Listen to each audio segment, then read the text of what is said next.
We are catching up with the two funny guys of Flava Radio's SnP show, Sela Alo Pua Magasiva, and we have a chat to them about what inspires them to do what they do. Flava, hip hop and R&B, welcome to the SnP show with Sela Alo Pua this morning. Oh, it's a Saturday. First up, how did the idea of the SnP show come about? Sela approached me just out of the blue, brought me in for an interview, and then all of a sudden, after our interview had finished, he pulled me into the boardroom and basically asked me if I wanted to do radio with him. And the cool thing is, I think that's 3-4 years now down the track.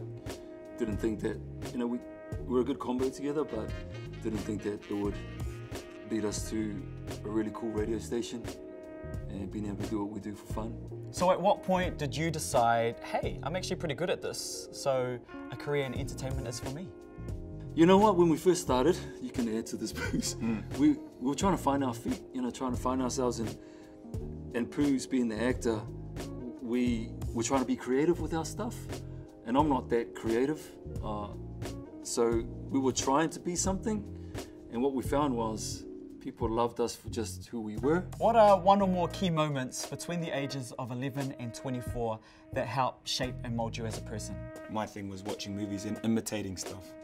And when I used to imitate and practice like scenes or martial arts moves, I'd go and show them off to my friends and they would laugh. So I kind of think like at a young age, I knew how to entertain and how to make people smile and laugh, and I think that's what kind of drew me into becoming who I am now with acting. I think that kind of taught me not to be scared in front of a camera, or not to be scared to perform, and not to be scared to be yourself. I'm probably not as extreme as what Paul's described, but probably a toned down version of that. I was that guy who always tried to do something stupid or whatever. Cool. You try to be, that guy, try to be cool, but and I guess things just develop from there, and you get a lot of confidence. I think that's something that Paul and I have, living separate lives, we've just been confident in who we are.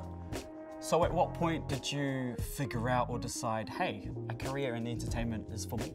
For me, I kind of fell into it. Like my brother Robbie, who's a big inspiration into why I have my acting career. He gave me and my twin this opportunity to do an audition. It was my first audition, and I scored the role. And then I kind of was like, the fame thing was really cool because like at the age of 16 and you're on buses and on TV, and back then you didn't have social media and a camera and like phone, camera phones and stuff. So when people used to notice me on the street, they'd be like, hey, you're the guy on the ad, and that was really cool. And the money I'd never got before.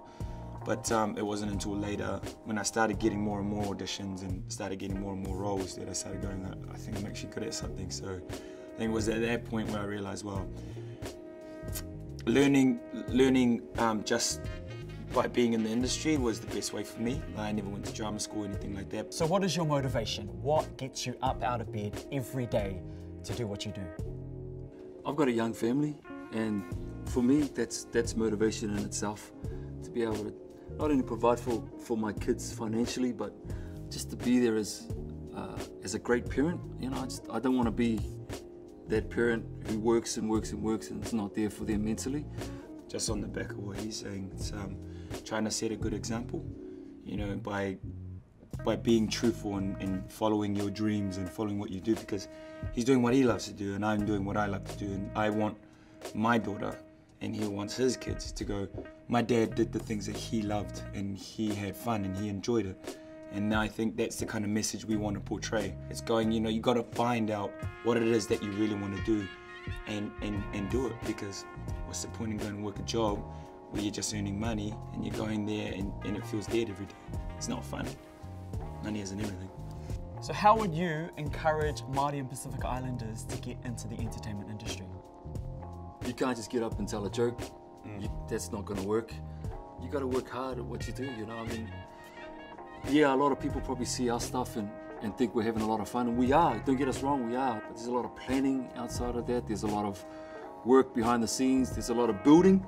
Man, it wasn't always like this, man. Hey, you sort of had to work through different stages to sort of get to a space where we're comfortable. You've got to understand what it is that you're wanting to do to be an entertainer, and what sort of entertainer you want to be. Another thing to that is that people, I think Māori and Pacific, think that they can tell one joke and that's it, and then they can rest on their laurels and think, okay, it's all going to come to me now. man, you just got to keep working and working and working. And I mean, I think that's one thing I really want to get out, that we've got a lot of natural ability, Maori and Pacific Islanders, a lot of natural, but it doesn't, you're not gonna push on if you don't apply yourself and put in the hard work. If a 16-year-old version of yourself was here today, what sort of advice would you give him? Oh man, take a chance. Just go for it. You know what I mean? And that's one of the beautiful things about this partnership that I have with Pua and SnP, is that there's a lot of balance between what we do. As a young person and as a teenager, you're always going to have a little bit of doubt. Try and push through that and take a chance. What's the worst thing that can happen? Yeah, you might get set back on your bum, but you know, you get back up again and you give it another crack. You just keep working at it and keep working at it. I mean, even today, you know, I'd say to myself, be willing to risk something. You know, if you don't risk anything, you risk everything. I actually wouldn't change anything. I would tell my 16-year-old self to do exactly what you're doing, because it's led me to where I am today. Me at 16, that's where basically my career started, and I just wasn't shy. I took every opportunity. I learned how to be professional, even though I got chucked in the deep end. But that's the name of our game, you know, our Pacific Islanders, you know. The one thing I think they need to learn, and it's not their fault, it's just the environment that they live in, is we all talk, yo, Shelu, you know, up to, you know, and then you talk like, yeah, nah, that's how we do. In the world of entertainment, you've got to learn how to be professional, and no one's going to take you seriously if you carry on talking that way.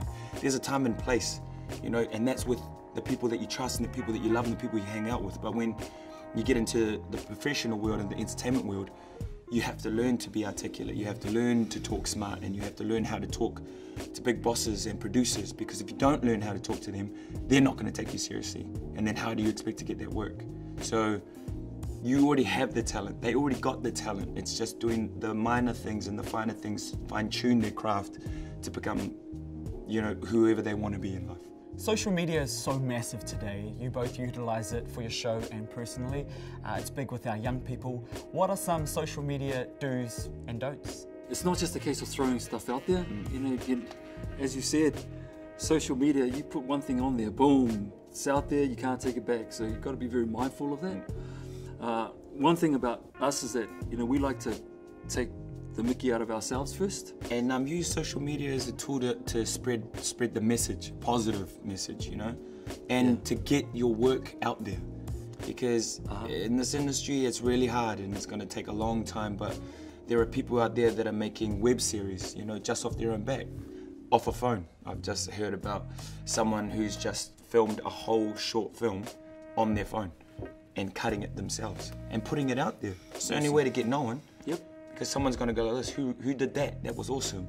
And then that's how you're going to get work. Instead of waiting for that audition or waiting for that opportunity, create your own opportunity. You got a phone, you got apps. It's all you need. What words of wisdom would you give to young people? You got to have no fear and don't be afraid. I mean, it doesn't matter what color you are, doesn't matter if you're Asian or you're Caucasian or whatever. You know, we're all people. We have two arms, we got two legs, we have a voice. So why be afraid of that person? Why be afraid of anyone? Why be afraid of anything? Don't wait for things to happen as well, and back yourself. But work hard, knowing that you've got what it takes. And we're all for being confident. Stay grounded. Definitely stay grounded. But believe in you. Believe in you. I believe in you. Hey, listen. I believe in me too. Thanks, boys, for hanging out and sharing with us your story.